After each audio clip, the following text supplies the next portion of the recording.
Welcome, everybody, to episode 119. Wait, is it 1920? Episode 120. I'm not certain. Let me quickly look it up. It is 120. Oh, okay. Got you. Not the first time that I've made that mistake with missing the numbers of whatever episode we were on, but regardless of that, But at least we're consistent with missing the numbers.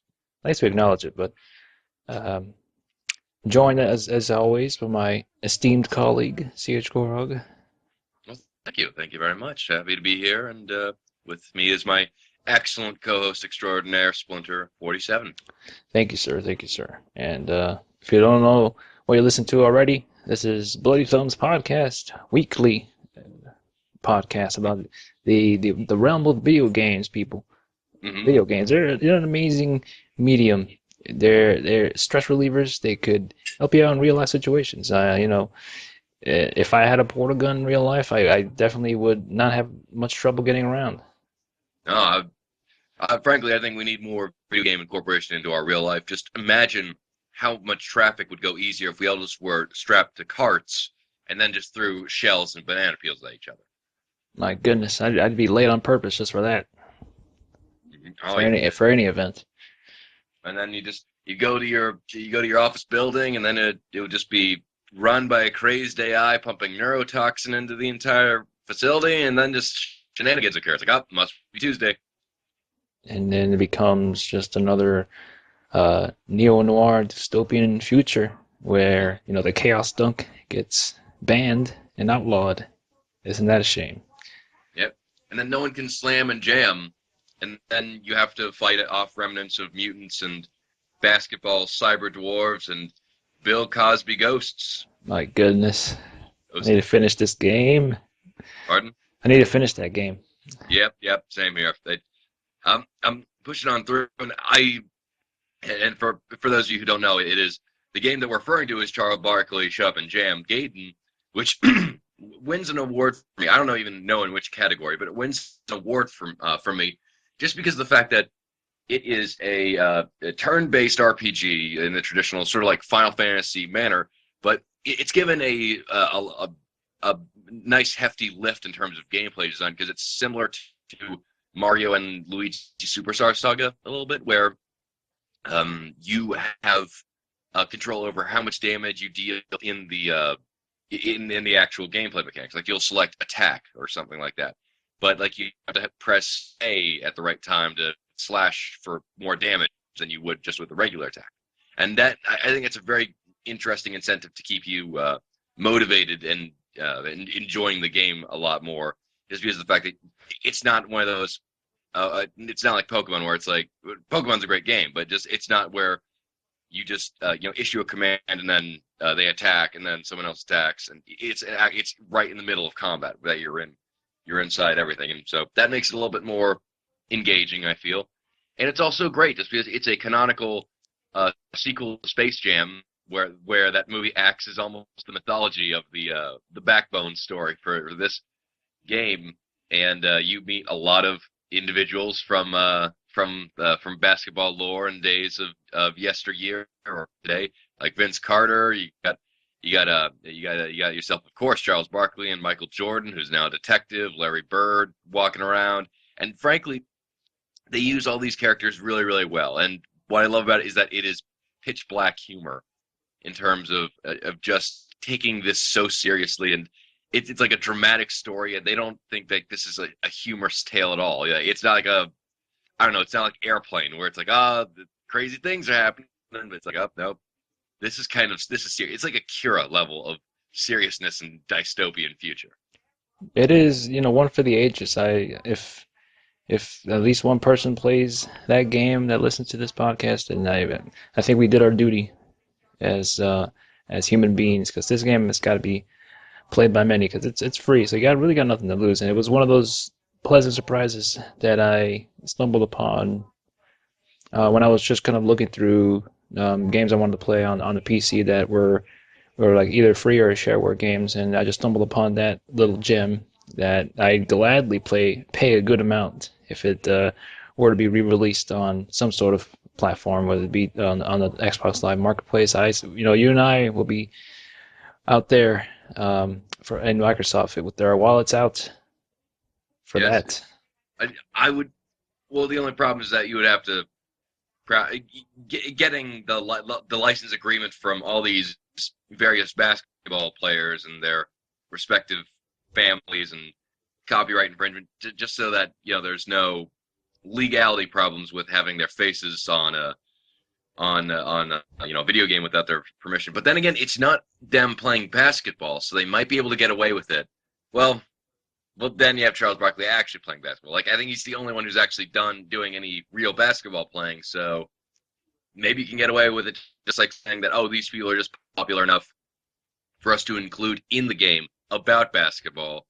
But it's one of those kind of tricky things that would be pretty interesting to see if they could ever do an HD remake of it. I would love for them to do an HD remake and maybe have um maybe add to like the I don't know, like maybe have a Cinemora kind of a visual aesthetic going on in the background where it looks very beautiful and very detailed, but also it can look very, very like real world esque. And so, yeah, I definitely look forward to an HD remake of the game.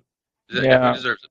I'm pretty optimistic about it, but yeah, from it probably won't happen because of just of those reasons alone. And I guess that's one of the big reasons why it was actually released as a shareware game. So shareware, freeware, whatever the difference is, but that's probably why they got away with it for putting all those noticeable people that have played basketball one time in their life and just tying in all these different references to a lot of things. So I could see I could see a lot of lawsuits coming out of this if they try to sell it, but Yeah. hence why it was released for free. But it's one of the a very pleasant surprise for me and yourself when you started playing it. It's just simple and it's not as tedious as Pokemon is because it has Mhm. with the combat it does have little mini games that are tied to each individual character that you play as. Like when you're just going through the areas and finding these different enemy types to unveil the miraculous and very ambitious story of Mhm. Charles Barkley shut up and jam. So I gotta play some more and probably finish it over the weekend since I'm bringing it up now because it's certainly one that needs to be played. I need to see how this game ends, Mhm. and with just the supposed little things I've heard, it's sort of becoming a little bit of the year of some disappointing endings in some games. But I digress on I that. will plead the fifth on that just because I don't want to. I don't want any. I would be happy to do some spoilers, but yeah, I'll just say that for endings, I have not played Halo 4 yet, so I'm not sure about what that game will hold for the future. But it I'm seems not exactly sure on Halo, but I've just other games that um, I won't mention. But regardless of that, it really doesn't matter to me that much. Uh, I've been disappointed with endings a lot more than this year, believe mhm. me. So I think that's the hardest thing to do, where you have video game endings are a bit difficult just because you want to make a segment of the ending be gameplay, just because your game is mostly gameplay from beginning to middle to end. You're playing the game, so when your story wraps up, they usually can't think of a way to continue the gameplay in a way that would be like the epilogue, where everything kind of calms down and everything returns to normal. Like Red Dead Redemption's the way they handle their the ending of that story, that worked fantastically. That is great. But then again, like you have games like Enslaved Odyssey to the West, where the gameplay kind of ends after that last level, and then they have the epilogue, which is just a very quick cutscene that answers pretty much all the questions, and then leaves a question to the audience at the very end of ambiguity in a cutscene, and they do that just because they can't really have any gameplay in there, just because there's no really reason to justify it.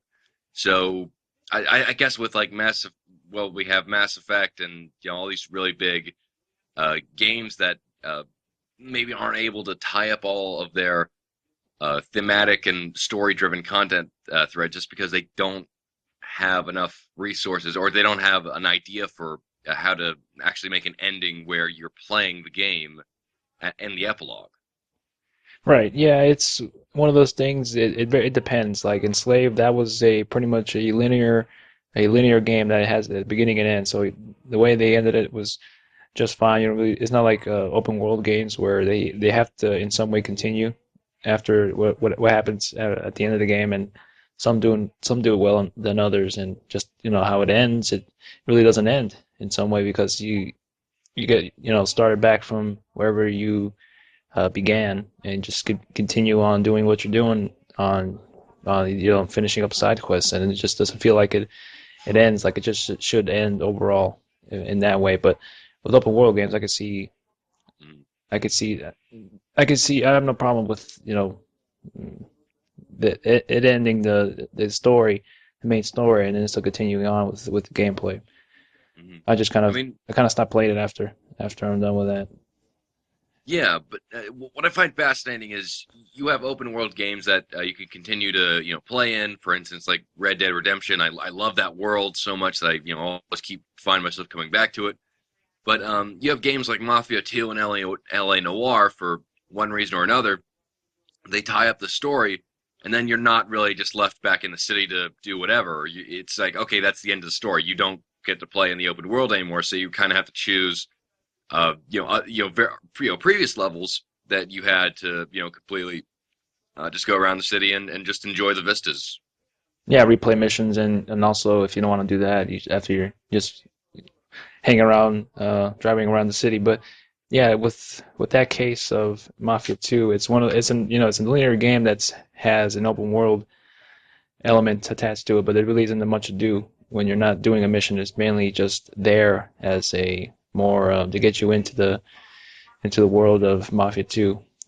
Just it kind of serves as a back of the kind of the Mm. backdrop of what you're doing for the main story, and that I don't mind. But Yeah, and speaking of gameplay choices that um, that are questionable and that I think are kind of wrongly discussed in one light or another. Like, well, I think Mafia 2's open world, serves the story very well, where you're given this impression of just this huge expanse of the world and just this living, breathing environment that you wouldn't get if it was, say, for instance, a much more linear game, like if it was like Max Payne or something like that, where you're just kind of directed through and you're kind of just seeing on the sides of the world and just like getting just brief glimpses of what's going on. But then you have where I think that kind of doesn't work in the case of LA Noir, where they want you to feel like they incorporate a lot of the open world, but they try to entice you into the open world, and I think that's kind of the wrong thing to do. Like you want to discover it on your own accord. Like for instance, one thing that I'll always be critical of LA Noir about is uh, the collection stuff. Like it's like, oh, find film reels and find cars. What do they unlock? Nothing.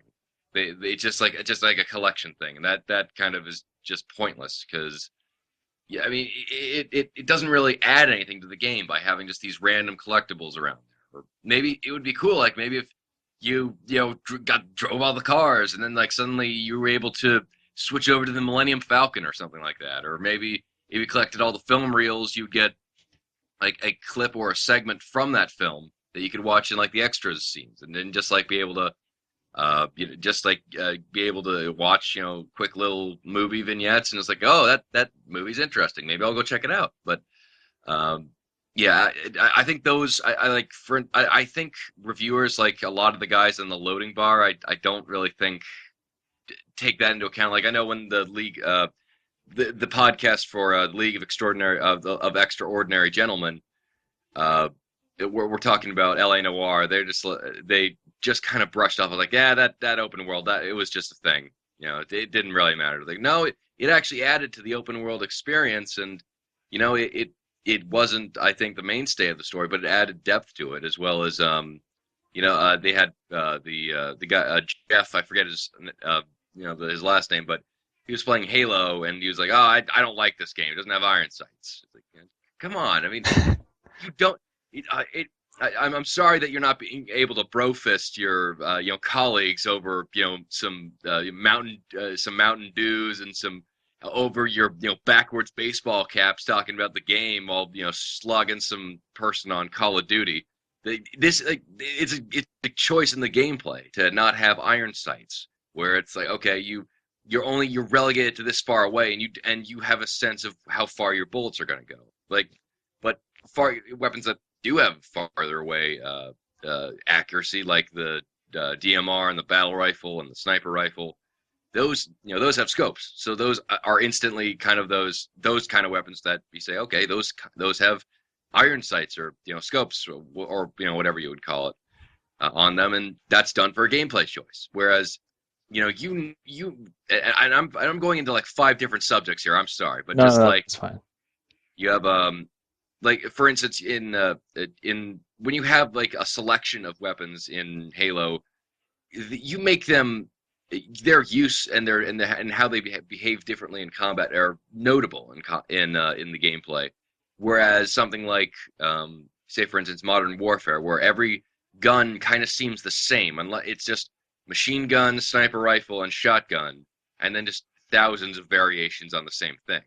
Where it's just pretty much the same gun, but you can barely tell, especially when your enemies only require like 2 actual hits, like from an actual perspective of warfare, rather than kind of this puzzle solving element of figuring out how to kill the right guy. It's like Tetris, except you snap the guy's neck. Well, yeah, they get back on. You were talking about L.A. Noir, and I don't know. I think it did the same thing as Mafia 2, where it uses its. You're able to just go around and drive around where you want to go, but it really isn't much to do regardless of that. But it's just there, as mentioned before, as something that gets you is more atmospheric in a way that gets you into driving to the crime scene and back and forth, making you feel like a real detective, homicide detective. And unfortunately, I really wish that Rockstar would have put it more clearly in their advertising that this is not an open world game. Some people were expecting this to be an open world game, and there are things in the game that you can't do, like shoot civilians or anything, because and I didn't mind that because it was something that if there has to be restrictions in order to keep the consistency of the character and story, and that's the way it has to be, depending on what story you're trying to tell. Which is why I can never really get into games like GTA, especially GTA 4 in retrospect, Yeah. where Nico talks about he wants to get out of this whole business and of killing people, but then depending on the player, they could just go around, shooting up people and There's a go on. disconnect And between. even after the end of the game, it seems very contradictory if you do that Yeah. after. I've done it, so I know. I just did it because I was bored after I finished it. But Yeah, I mean, because the gameplay and the narrative that they're trying to convince you to be enveloped in is disconnected from the gameplay, especially when there's like at the very least, like you can try to do what Rockstar did with Red Dead Redemption, which was tying it to a morality system of how people saw you, and how you would act to people and how people would act to you in the open world. For instance, if you rob trains and you killed ladies by like lassoing them up and putting them on the train tracks, which is, by the way, one of my favorite achievements of all time. It's it's definitely one of those moments of everything flows together and the narrative does work on its own accord, even though John is kind of seen as being kind of a nicer guy than everyone else, and but in this case it's just the morality of the character that they're trying to tell you is actually a part of the gameplay as well. Whereas in Grand Theft Auto, it was just like, oh, okay, this is just something that to keep you entertained while we try to tell our story.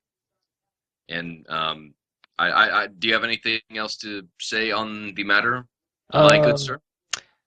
I did, and then I forgot.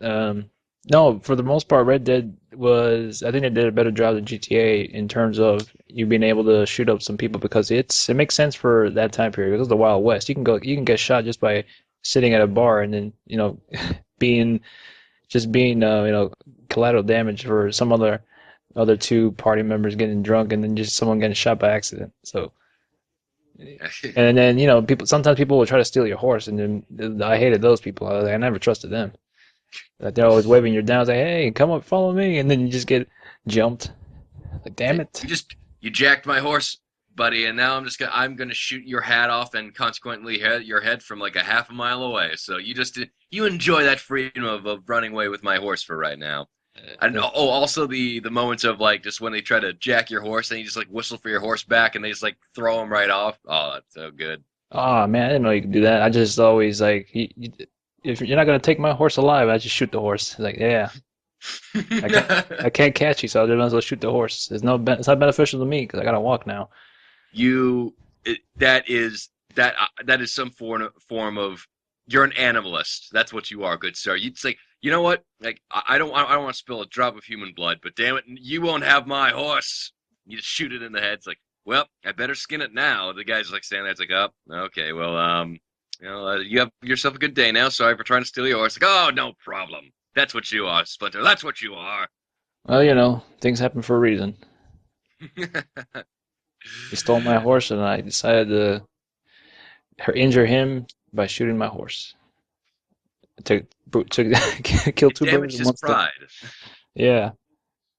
It's just a matter of principle. So I don't know. I don't have anything really else to say about that. I don't know. Little things like that don't really bother me in games, but in a way it doesn't. I don't know. Eleanor was cool. It was nice playing that the first time, but I found it very difficult after I finished it to try to go back and replay it. Maybe for some prior um, prior missions that I didn't do well in, maybe just to see how that would have ended. But once you know kind of the things that it doesn't really matter too much if you are good at one crime scene or the other. It kind of still ends up tying things together regardless. But that was kind of a missed opportunity. But Well, you don't see a lot of that in kind of these type of games lately. Like that there's so much open-endedness to one decision and variables and things like that. It'd be interesting to see a game like that where yeah, one mistake can entirely affect a portion of you might not even see one part of a level and have a there's just different ending to it, but there's just so much to consider and it's a lot of thought has to go into it, which I can't even think of one ending. yeah, it is. It is one of those. Yeah, LA Noir was one of those exercises in it kind of combining different elements, like the open world shooting of Grand Theft Auto, the the interrogation system that they had, as well as kind of the point and click adventure system of just going around and trying to pick things up. And while all those, I really do enjoy I did enjoy the fact they really experimented with what they had. Although the overall product was a little bit more kind of haphazardly slapped together than people would probably like to admit. And with LA Noir, there's just the story. There's something also charming about the fact that you could go and mess up every single mission and then still get to the ending and that is kind of an interesting motivator just because that it's now all of what you want out of the game where you can be as finely intricate as possible convicting one type of person over the other and and just like trying to find like all the clues all the evidence all the interview all the right people and ask the right questions and just spending time and just it's satisfaction based on your own level of interest rather than Right. your own level of interest and the fact that the game is telling you to do that. So I know the narrative structure and the kind of gameplay that they had didn't exactly gel together completely, but I at least liked it on that certain level. I agree with you um, on that because I didn't bother to do any of the any check out any of the walkthroughs or facts and how to uh, do everything right on a certain level. I just what I took out of it in my own interest in see whatever things that I decided to look into further was how I was going to play the game. If I didn't do well, then oh well, move on to the next one. I might learn from my mistakes from by going to the next case. Oh yeah. That's one of the cool things I took from it, that for the first time playing it. It's just your own level of interest on the cases, whether it can determine whether you'll do well or not. So Hmm. Yes. I gotta give it that. I Yep. know it's like I think it's gonna be $10 on the Walmart Black Friday, so maybe I'll pick it up and give it another shot. Ooh, that's a steal right there. Well, It some is, good savings. it is, it is. So, speaking of Rockstar, the Game Informer had just revealed that Grand Theft Auto 5 will be featuring three protagonists, including just there's Going the heavy uh, rain route? I'm sorry. Are they going the heavy rain route? I, I certainly hope so. Where you can just walk around the city just yelling, Jason, Jason, Jason, Jason, That's Jason. that's worth the price of admission. Uh, that would be just a great side story where it's just the DLC of just like it's just the character model and just in a room and you could just like walk around in different environments and just yell Jason the entire time, and that would be probably on par with what the series' level of immersion and dialogue would already have offered. So yeah, it's uh, it's they've mentioned that one of the protagonists will be drawn back to the mob, and that these people have already been have penchant for violence and the mob aspect of life, and it's something that a writer actually was commenting upon that it's kind of a tired trope for Rockstar games having the same type of protagonist where they're kind of grizzled veterans of crime and of violence, and that like for Max Payne, Red Dead Redemption, Grand Theft Auto, where all these people are kind of masters at gun work and have no qualms with morality and violence. I would have loved to see them try to do something different. And I'm sorry, Alistair Pinsoff from Destructoid had mentioned that he would have liked to have seen maybe like a Walter White type character where he was an innocent guy and then he was kind of drawn into crime more and more, trying to get like almost like Nico Bellic if he wasn't already kind of somebody who fought in war and did war crimes and just that kind of stuff is just uh He's sort. I'm sorry. No, no, no. I was gonna say he was schizo. Yeah, yeah. I would be really surprised if it was just like they actually planned it all along. It's like Rockstar actually was going to reveal that Nico Bellic was bipolar, and just make this like huge conspiracy theory. Like, oh, what about all this time that you were killing civilians? Is that actually Nico? It's like who knows? And so yeah, it's just like I killed people, cousin. And I've done some bad things, and then like the next scene's like, aha, I'm running over these civilians right here. That And was then that was Biko.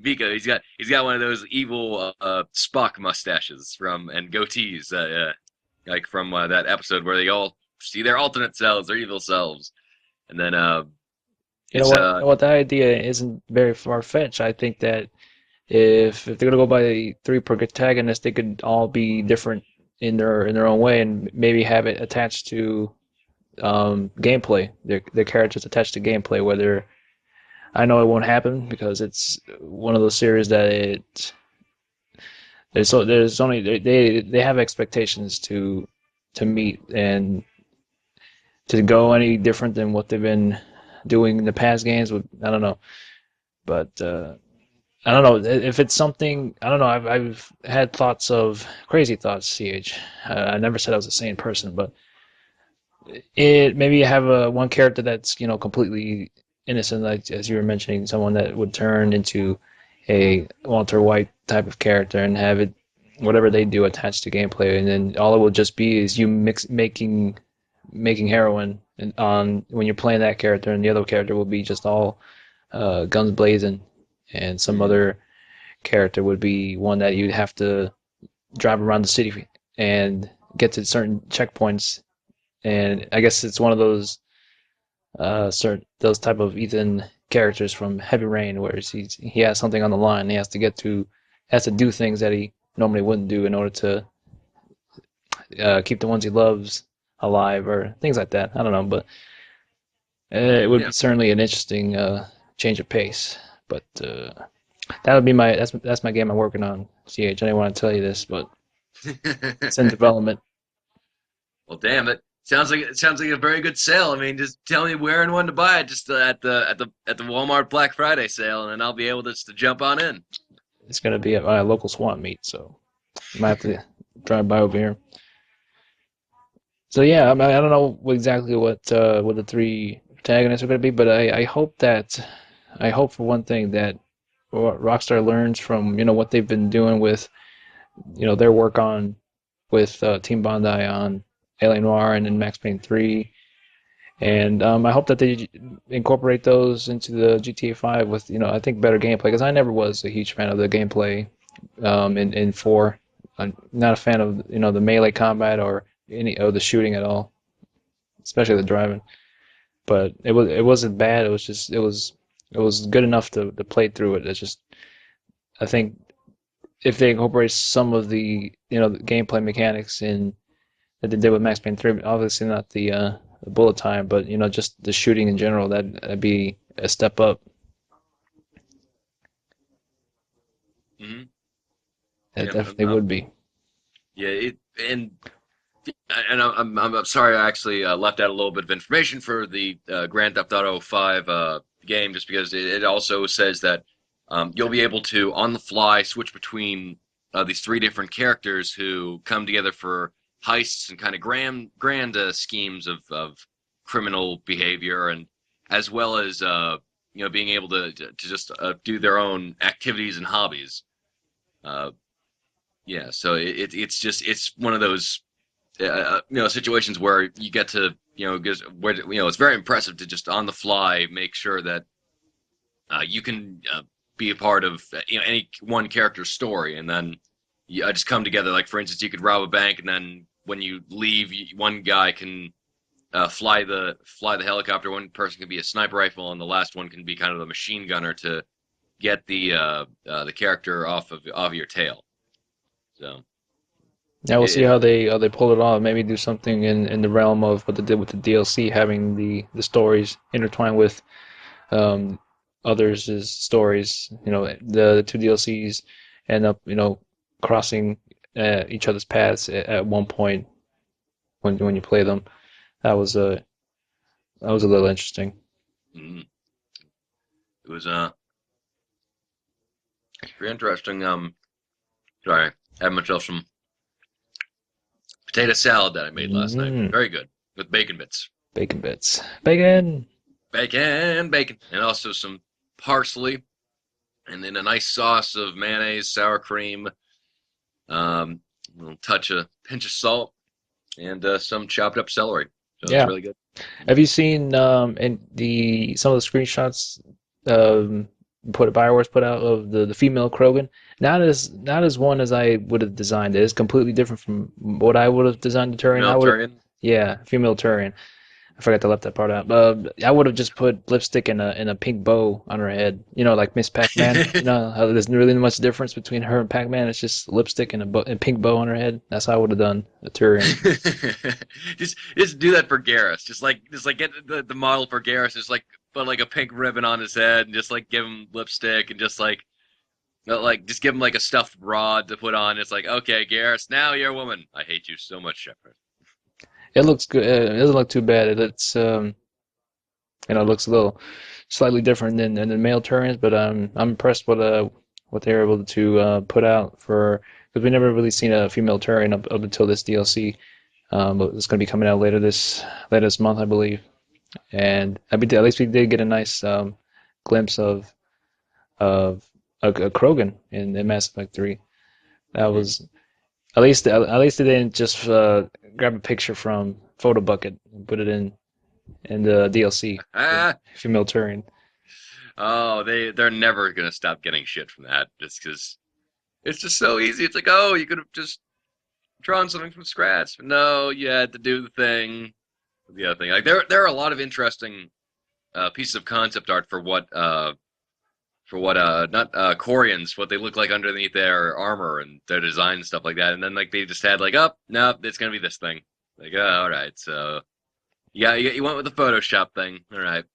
Yeah, Yeah. the fan unveilings of Quarians weren't too bad, and people have their own their own interpretation of what a Quarian will look like, and some people prefer to just not know at all, just to keep the mystery there alive, and others want to see everything.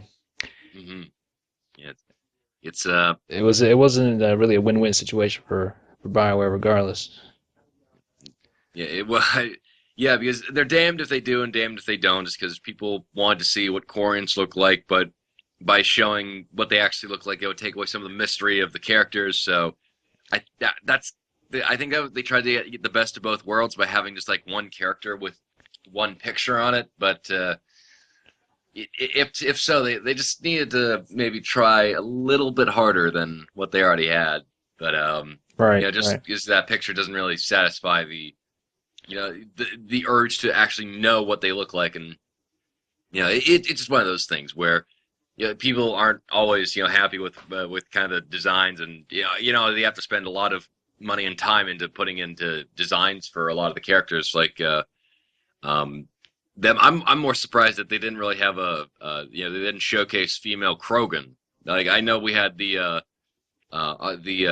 Eve from Mass Effect 3, but she was always just had that veil over herself where you only got to see her eyes, and so I'm more surprised that they weren't mad about that one, just because it's like, oh, okay, it's basically what the Quarians are right now, except it's Krogan, and we already seen male Krogan, so why is it? And that just kind of stuff is just it's negligible and it's really really small and not really a huge issue, but it's kind of one of those things like, oh, okay, well you could have done that, but yeah, whatever. Yeah, yeah. I'm like that with Mass Effect. I'm not really too critical on the minor things with it, whether they show Krogans or female Turians at all. It really doesn't bother me, regardless of the choices, because they were under a lot of pressure to try to live up to the second one and the first one. It was just one of those things where it started off with the first one and see what happens, and it just became this big popular success. And it's one of those cases where it became very overly ambitious and to a point where they couldn't really satisfy everybody. Hmm. It is one of those things where if you set up the mystery of something and you don't, and it's almost impossible to explain something that has been alluded to, hinted at, or just something that's mysterious in the background, and then when they finally explain it, a lot of people are usually more often than not angry about it. And like for instance, Lost that ending, that was a huge thing that they had to get through, and people were a lot of people were not happy at the end, but I was kind of one of those people who's like, oh, they could have ended it a little bit better, but I still thought this was a good ending. And same thing with Mass Effect 3 in terms of the extended cut, where it's like, oh, okay, this is fine. This is good. This is serviceable. It's not great. It's certainly not kind of what we were promised, but it's fine. It's good now, instead of just like being like, what the hell is going on? And like, for instance, talking about unsatisfying mysteries. Like you have the G-Man in the Half-Life series, where he's just going around being a creeper, just like, oh, Gordon Freeman, I shall now pluck you from here and displace you in time and space for some other reason or other, and then they never explain it. And then the next game's like, oh, you'll come to learn more about me, and then it never really happens. And if they don't, if they either A, don't explain it well, or B, just don't explain it at all, I will be more angry than anything. Just okay, you obviously hinted at this mystery, and you're not even getting close to explaining what it is. Yeah, some games we can get into it so many so much times, but I know some people had an issue with the Fallout 3 ending, and I didn't play it originally when it had come out. So I had no idea um, what the ending was until I played it. I don't know if they patched it or anything, but Yeah, I didn't mind the ending from what I yeah, remember. they fixed it with Broken Steel by not well explaining because people wanted to keep on playing in the wasteland, and so they tried to explain that like in Broken Steel that your character was resuscitated or something along the lines, and yeah, it just wouldn't really explain that well, and it was just one of those things where people had kind of mixed reaction to it. It's like okay, story wise, Fallout 3 did end okay. I think it ended very good on the ending right there. But some people were not happy with the fact that you couldn't continue playing, which is one of those other things that like games don't always have to be fun and engaging. Like sometimes you have to have that kind of really sad moments or those moments of being unable to control the game in the way that you'd want to in order to elicit very powerful responses, and that was definitely the case with Fallout 3, where it's like, oh, this is the end. I either, have to, I can sacrifice myself to type in the thing, or yeah, I'm trying to kind of remain vague because I'm not sure if I'm spoiling it too much for anybody. But it's like, oh, I could do this thing and maybe sacrifice myself or get somebody else to get this other chick who's been trying to help me just get that done, or one of those things. And Right. Yeah, that was like one of those things where it was so simple because well, without saying too much, it was I don't know, I didn't like the way they handled it on one option that you had, but it is what it is. But I didn't, yeah, that I didn't mind. I think they might have patched it on later on when I played it, and I know they did it with I believe it was New Vegas too, where before you, but I think for before you did the final climax of the game, they would do a auto save before it happens, and then you'd be able to, if you didn't finish any of the side quests, you could still continue that after you finish the game and load back that prior save. But I was kind of already done with it by the end I got to the game because it was already too much. There was a lot of stuff going on oh yeah, that I didn't do. I only had like two things on my side quest that I didn't do, but I feel like I've seen everything that I need to see. I don't think I yeah, missed anything big. yeah. It, it's definitely one of those games where you can almost spend an infinite amount of time just going for side quests and side missions and stuff like that. Similar to Red Dead Redemption, where you can just go around and save people or kill wolves chasing innocent people or whatnot. But just like the big side quests and the big main missions are kind of what I stay for, just because I don't really have a lot of time these days to thumb through like a 60 plus hour game and still kind of expect to just start discovering everything like Final Fantasy 12, which is just damn, that game is long and arduous and awesome, and in terms of its production value, but I can't really just justify doing that. It's one of the games on the list that I'm curious about, but I can't get into it. It's already too deep into the series. I can't start jumping in from the beginning to make any sense of it, unless it's Well, I mean, unless it's like something sort of I don't know. I guess the same could be said for Assassin's Creed in a way, except for Revelation. I know you can skip that. I read what happened on Wikipedia, so I feel like I didn't miss too much. But for the most part, also, I mean, you they have those videos like for Assassin's Creed 3, they give a very small video of kind of what happened and the important plot points up so far, as well as in Dead Space 2, where it was just okay, this is what's happening. This character is important. This is what happened. Like these people are kind of what's central to the story. And then you have like instance you have for instance you have Halo 4, which I saw the first few missions where before just starting out, and they have it so that the story does not need it does not require your knowledge of the story beforehand to completely enjoy it. So, but with Final Fantasy 12, their problem was that it took it took a lot of time to just get everything going, and then that's when the game really started, which was 30 hours in, where it was like, come on, I don't have time for like a regular game to that length. I don't have time for a game that wants me to just to kind of grind through all the menus and all the traditional stuff of just learning every single facet of the user interface and like the tactics you can use. I'd rather kind of jump into the action and yeah, and I'm a guy who could say, okay, you know what, I don't mind having those moments of where they're explaining something or building up tension. For instance, like the opening of BioShock, where you're weaponless and you're just just going up to the lighthouse and just uh, looking at the surrounding environment around that you have to deal with, and that's beautiful. That's great, but that's also not the majority of the game that I'm playing. That's just a very small portion of it before getting into the more engaging gameplay aspects, which Hmm. is not what Final Fantasy 12 did.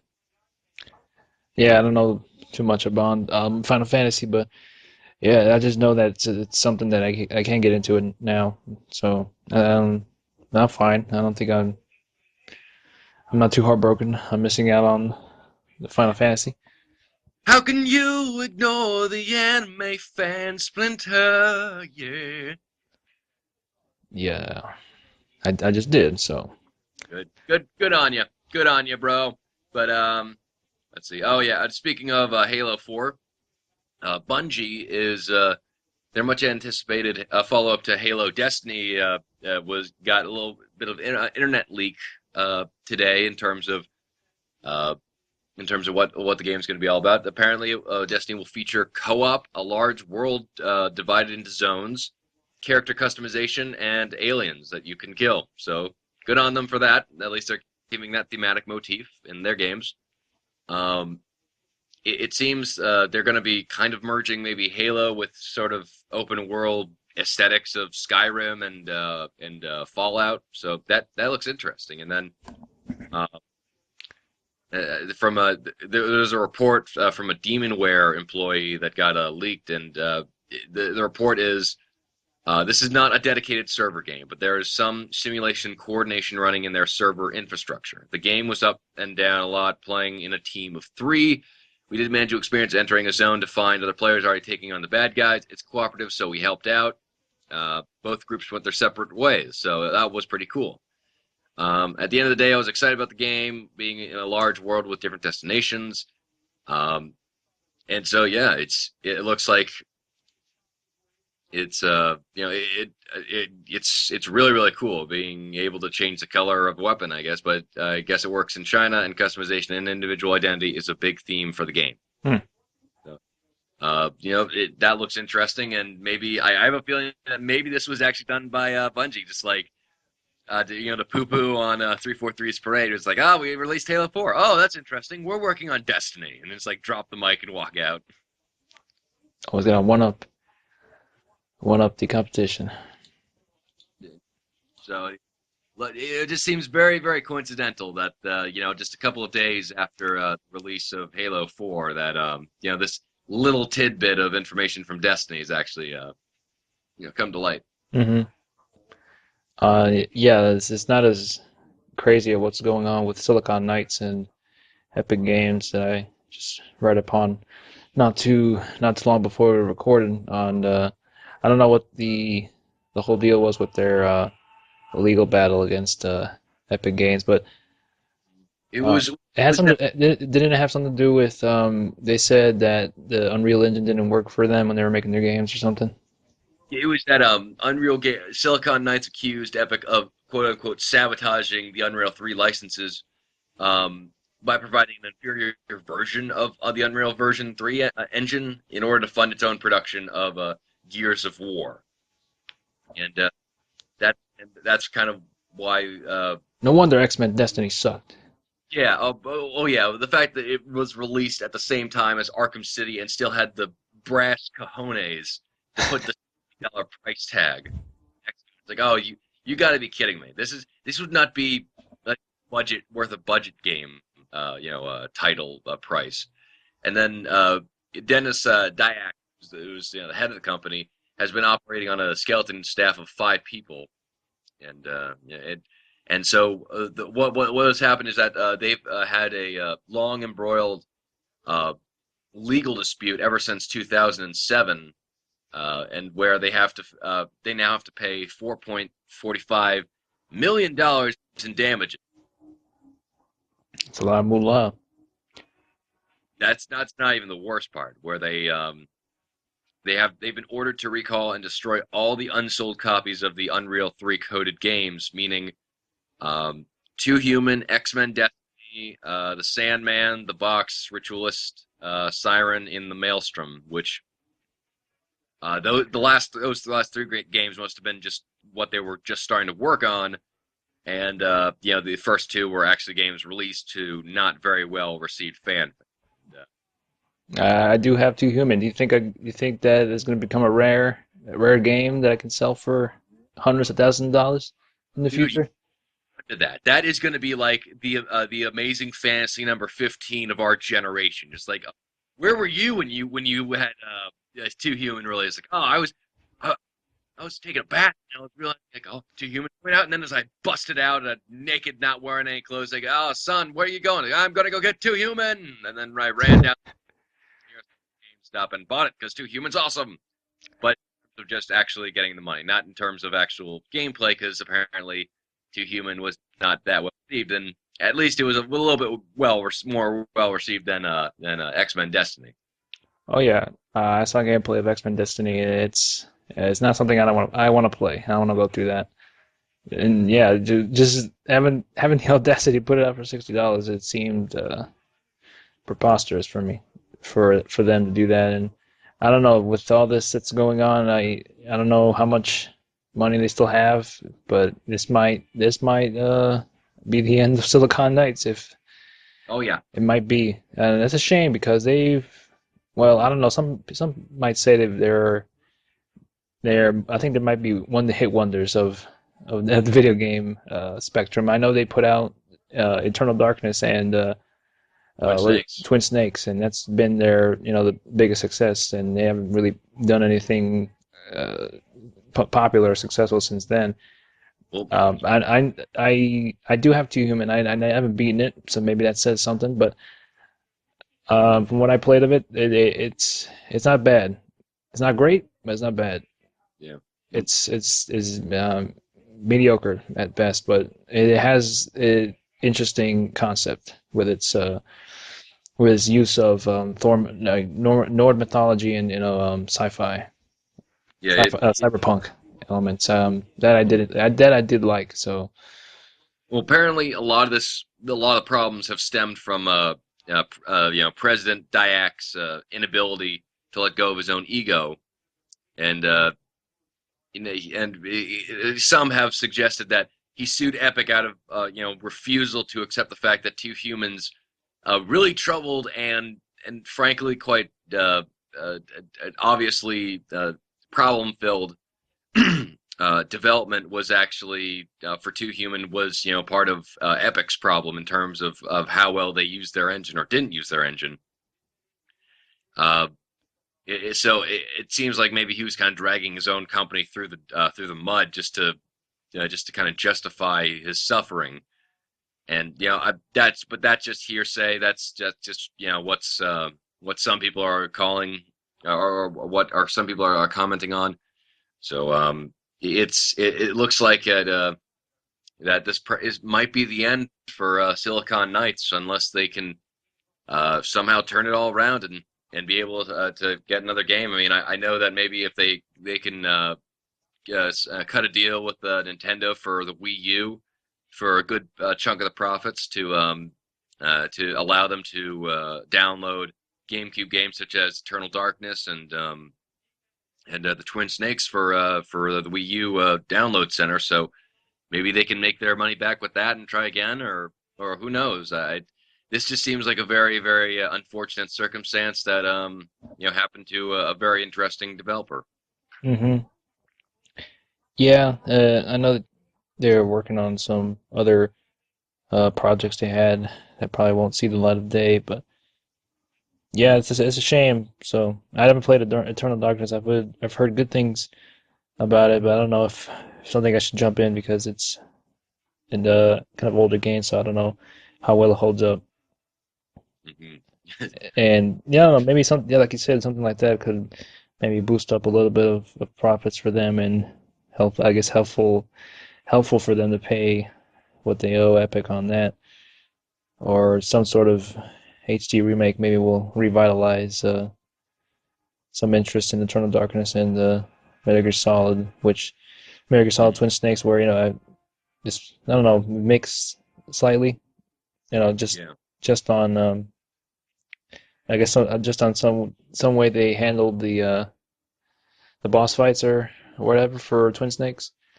There's a Mm. little mix on that.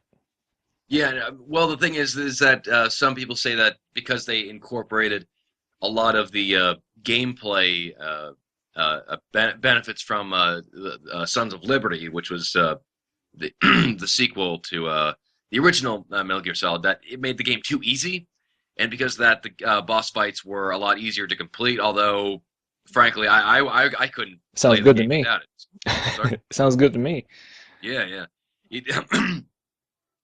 Sorry. I don't know. The thing with Metal Gear Solid is at first some of the boss fights might seem incredibly difficult, but once you really figure out what you need to do, it becomes kind of a little bit of a breeze once you replay it again. Yeah. I know I've done a couple of things that I especially with two there are some um and I had to look at the facts because I couldn't take it any longer. But I once I figured out what I needed to do when fighting Volgan, it just became a breeze. And with the big boss, I ended up figuring it out for myself. But it was uh, it was uh, a satisfying way once you figure out how to beat these bosses because Mhm. it's very in some ways unconventional than because sometimes you would have the instinct to, especially with some games, you'd shoot things, so sometimes that doesn't work. So you have to go through another tactic instead of shooting your enemy. Yeah. It.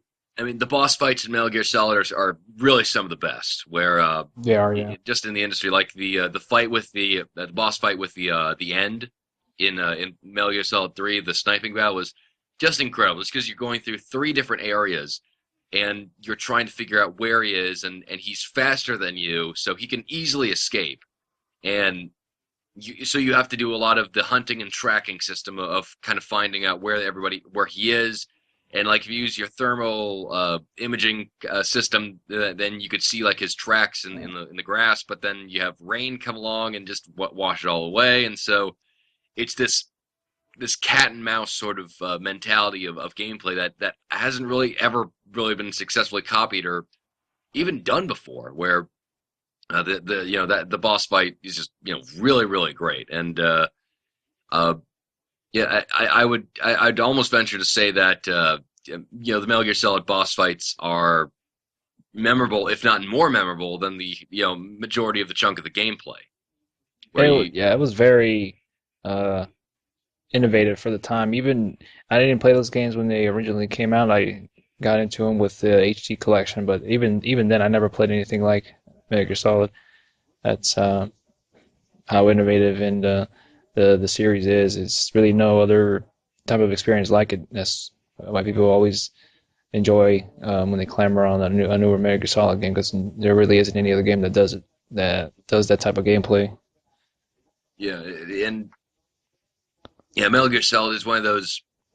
Even though I think Hideo Kojima is kind of stuck in this loop of trying to do other games and kind of get out of the Metal Gear franchise, even though he obviously loves it. Like he tried to get his own other project off the ground. He's been trying to get like Snatchers and Zone of Enders sequels going up, and then he was the head of the Castlevania game that was kind of released to mediocre to good reviews, and it's pretty.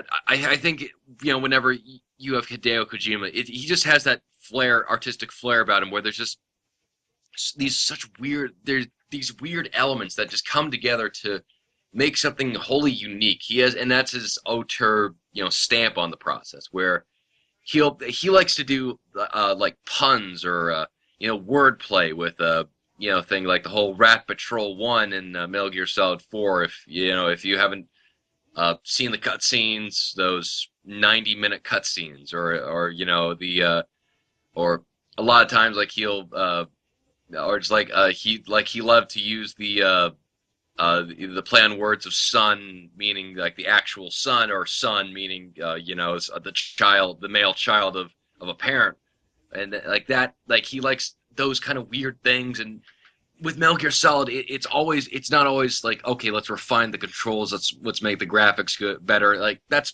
part of it, but it's overall that's just this artistic style that he wants to evolve and continue to use, and it's definitely shown through with every Metal Gear Solid game, especially in the boss fights, like Psycho Mantis reading your memory card, and you'll have to switch the controller ports to beat him. Like that's something that's just creative and fun as all can be. So Metal Gear Solid is really is up there just because of the way that it works with gameplay and the narrative to make the story and just the overall kinesthetics of playing just that much more fun. Yeah, I mean, a little bit more engaging.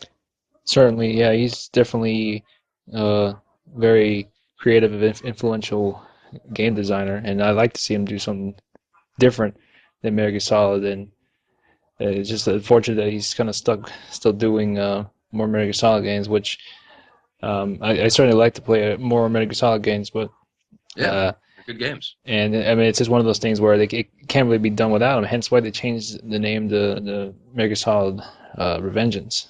Yeah, That's the you yeah. change So it to Metal Gear. rising revengeance, and they always like to make up words like revengeance, which isn't a word. It will after that game comes out. Very true. Very, very true. But, how about we take a little bit of a break right now, and we'll come back. We'll let's list off the last couple of topics, and then we'll finish up with some questions. Good idea, good day. I didn't mention I had a timer going on for some reason. I put it on to go off 20 minutes ago, and nothing happened. What the hell's going on here? That those darn computers, help computer. Just then nothing but bunch of cyborgs waiting to take on over those damn Skynet and everything. Now tell me, was the alarm clock that you're using currently made from Belkin technology? Might be. Might be. Ooh. Will we be killed by the evil Belkin? Stay tuned in, and we will find out very, very soon. So we'll Become be right back. aware.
Into the fray.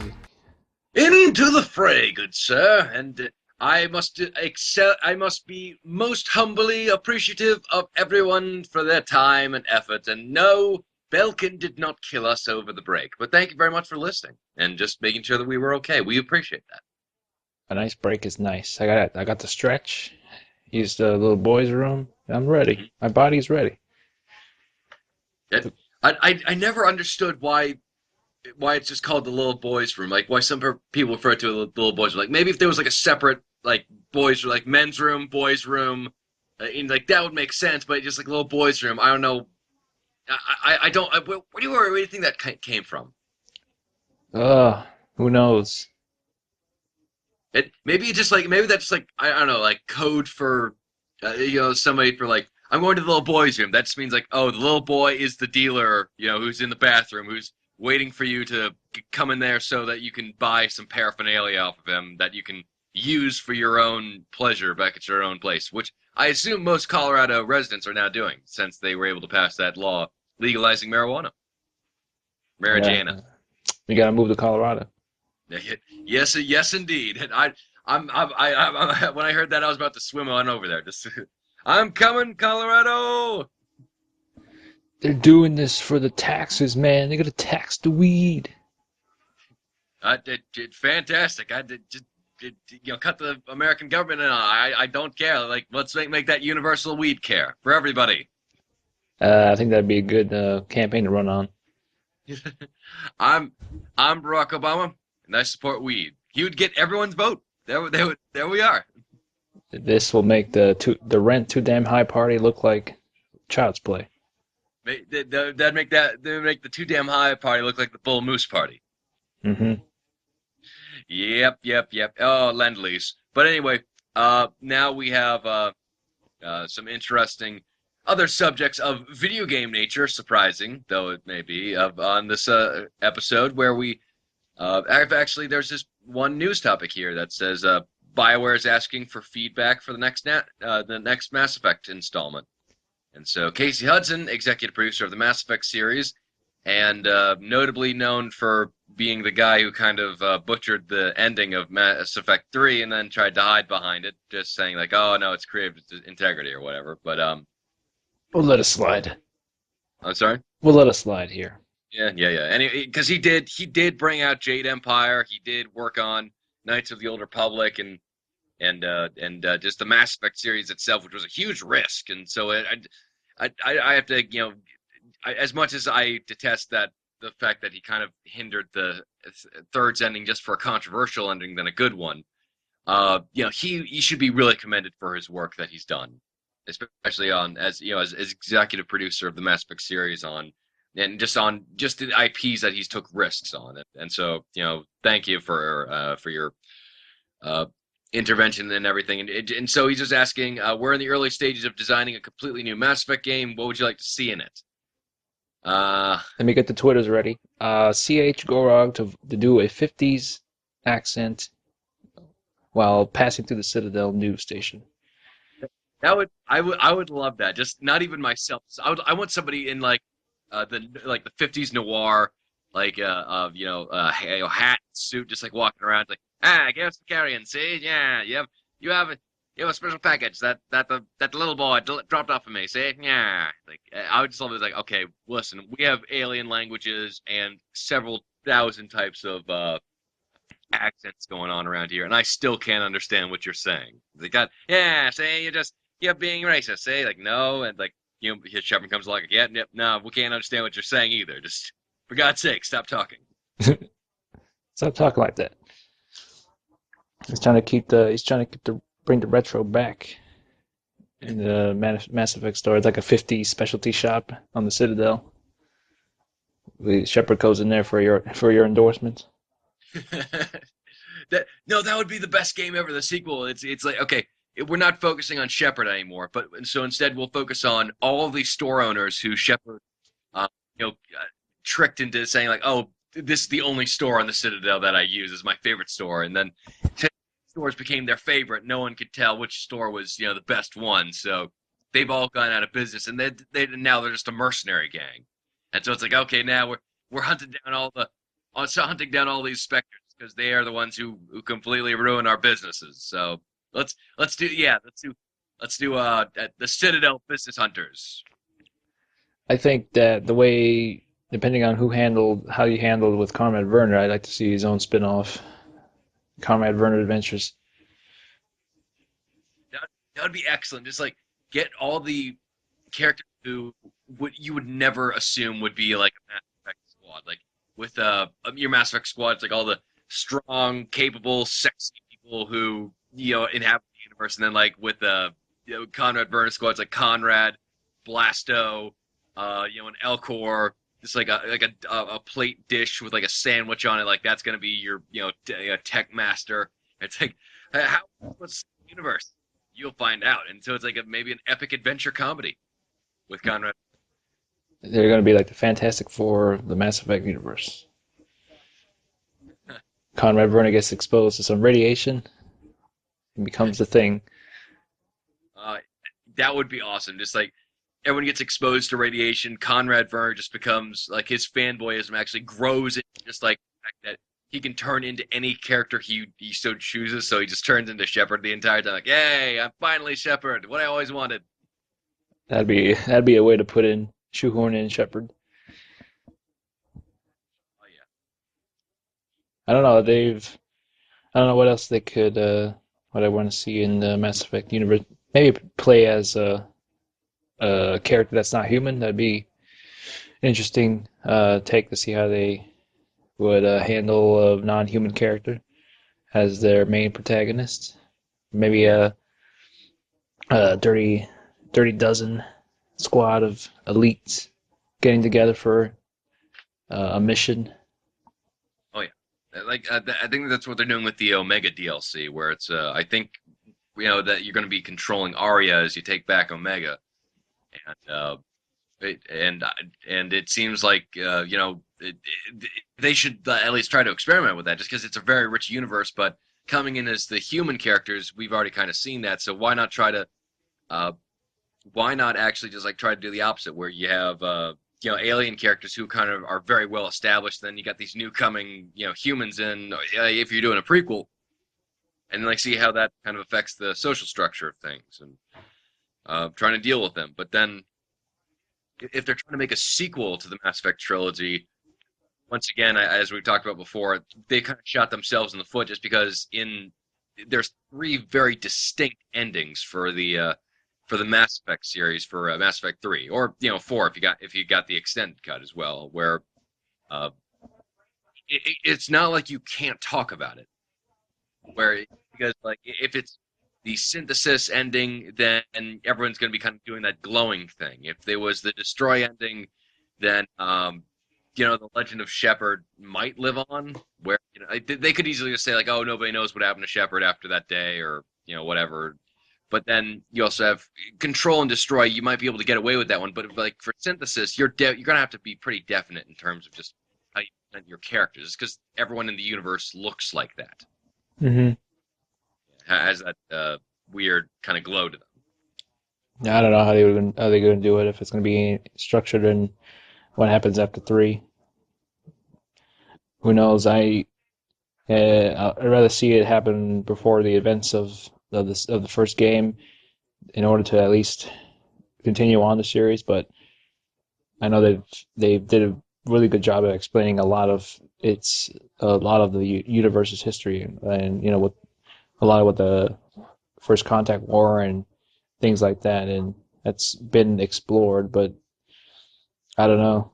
I have no clue, but I'd like to see just a different protagonist that's not Shepard, which we've already kind of um, got confirmed that. And they got down the gameplay, because you can play as different species in multiplayer, so it's not very far fetched for them to go about the route of a character that's non-human. Mhm. Yep. It just for Mass Effect, I I have several thoughts on this. Where the first is they're asking fans through Twitter, and I think this is just all a response to the retake Mass Effect thing and the whole fallout of the Mass Effect 3 ending, and just the fact that they got a lot of flack from everybody for just for their direction and story. And so now they're trying to cover their bases and say like, oh, what would you like? Just before having the whole series of people getting up in arms about a story decision or what have you. And so now it seems kind of more like fan appeasement than anything else. And I'm not sure that that's kind of the best direction for the company to go to, especially with so many people leaving the two kind of the two founders who I can't remember for the life of me right now. The two founders leaving just because they can't just take that negative environment anymore, and I don't blame them. And the other thing that I'm thinking about is I would like to see them try new IP, or at the very least try to do something. Try to go back. What I'm basically saying is like go back and do Jade Empire 2, because that's the only thing I really want to see from them again. Where it's uh, I really wish that they could have done the Knights of the Old Republic 3, or just something a little bit traditional in terms of that, and not the Old Republic, because it kind of ruins a lot of story stuff in there. And Jade Empire and Mass Effect, those are good, but I would love them to try to see them do, and Dragon Age as well. Um, Try to put in a new IP, just because like they're a big enough company, they can take risks. I'd like to see them. They have a very good mastery over the dialogue system now and dialogue trees, and frankly, I'd love to see them do and I mentioned this to you before, Splinter, but see them do a political game, just like have them at the maybe a rise and fall story of a political candidate who's trying to run for president, and you got to deal with like the seedy underbelly of like mudslinging campaigns or super PACs, or trying to get people's attention in terms of being noticed as a candidate, like winning debates. Like I would be fascinated by that, and of course it would kind of cut out the boring kind of middle stuff. But I'd like to see them make maybe like basically just like let's let them do a West Wing video game where it's just all fascinating discussions and topics that they touch over. But I'd love to see them try something new instead of going back to the well with their previous series, like the Old Republic and Mass Effect. Or they're good series, but I'd love to see them try something new. Yeah, yeah, I agree. I enjoyed my time with the three Mass Effect games, and as you mentioned before, they dug themselves into a hole if you were going to do another game. If I don't even know if they're even going to follow, the events of three and make a newer game of that. And it was it was sort of no surprise to me that they're going to make another Mass Effect game because since they're since they're with EA now, it's something that they kind of want to pump out again, another game, just because in the end, people, video games is a business, so they're going to make money, and that Mass Effect is a a very important property for EA since Medal of Honor didn't do too well for them. Uh, so it would make sense for them to put out another game, but I just can't see how they would do it. I'd certainly love to see another game in that universe, but I don't know. With all that had happened after three, I'm just happy with the first three games, and calling it and putting out something else, a newer IP. Like you said, it would be a certainly something that will take a lot of pressure off Bioware because they're not uh, pressured into doing something that they're gonna when they're making a newer IP because people have no expectations for sort of in a way for a newer IP, so they can't be judged completely on a newer IP. It's going to be its own set um, universe if they were to do a newer IP. I got you. And I understand that, in this day and age, it's a lot more expensive to start up a new IP, which would be a big risky business. But the fact of the matter is that they're BioWare. People, respect their names in terms of being able to tell stories. And although they caught, flack pretty recently for kind of being under the thumb, quote unquote, of EA, and including co-op in their traditional single player space is something that they've been criticized for. It's not like nobody knows their name and won't buy their game. I mean, it's like if Rockstar released a new game, and they did. LA Noire was a huge success, where they published that game and Team Bondi worked on it, and they had assets from Rockstar that they worked onto it, and they did amazingly just because they have that name on there. They have name recognition, and Hmm. I assume Bungie's Destiny is going to be probably a huge success just because of the fact that it's Bungie and people love them from the Halo games. Yeah, I mean they've done many successful things before Mass Effect, so it's not out of the realm of possibility that they could do another IP and have it be as successful or popular as the ones they were before. It's no, it's not very far fetched. They're a very noticeable company for making such games like Knights of the Old Republic and Jet Empire, as you mentioned Mm, prior. And yeah, it's not like it's a huge risk. There's obviously this risk in everything you do. That's why yeah, most of the time you regret the risk you didn't take. And yeah. I mean, we're an industry right now that desperately needs new IPs and new innovations and creative gameplay. And it's not like that new independent projects don't get recognized and don't get financial success. Like you have, uh, I mean, you had LA Noire, you had Bioshock, you had Portal, you had the first Mass Effect, and these are all games that are admittingly, they were at the start of this generation, but we're still in this generation, and people don't seem to realize that people will buy new games if they see quality content from there, and it's I don't know why, and especially like you have incredibly well successful games like LA Noire and Heavy Rain that uh, don't have that are just single player only, and they don't have that encroaching sense of a multiplayer component in there, and they don't need it. And like you have the original Dead Space, or where you have the single player game of just you going around and being the badass military the badass kind of mechanic that you are. I'm sorry, engineer. Uh, and just going around and going through there, and you don't need that you don't need a co-op or multiplayer game, and that's why the sequel was criticized for that, just because it was Dead Space 2 was an incredible game, and then you had this kind of mediocre flailing around multiplayer that had no identity of its own. Now sometimes you get like Bioshock 2 or Assassin's Creed Brotherhood, where the multiplayer actually is well implemented, where it does make sense, and it isn't terrible, and it adds a little bit to the overall game, but it's not necessary, and that's why I'm so glad that Metro Last Light that's coming out is actually going to be single player only experience, because the developer said that yeah, the multiplayer, we're just going to hack it off and not really use it, and developers and games are really regret making multiplayer. Like the guys who made Spec Ops: The Line said that had gone on record saying that yeah, the multiplayer component was just completely slapped on. It really wasn't implemented that well, and it was just something to tick off on the back of the box that 2K wanted. But 2K did take a risk in terms of delivering this type of game. So it's just it's kind of appeasing the corporate overhead who don't really know anything about the industry itself, and just kind of appeasing the stockholders.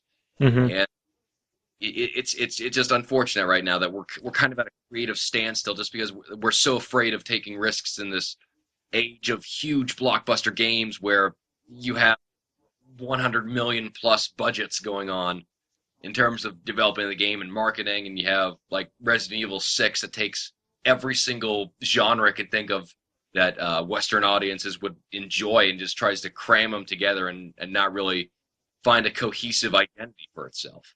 And it's stuff like this that makes me a bit worried about not only the ending of this generation, but the start of the next one, where we might see even a uh, further reclusion of new IPs and creative ideas um, that are not actually implemented into smaller games, like the Xbox Live Arcade.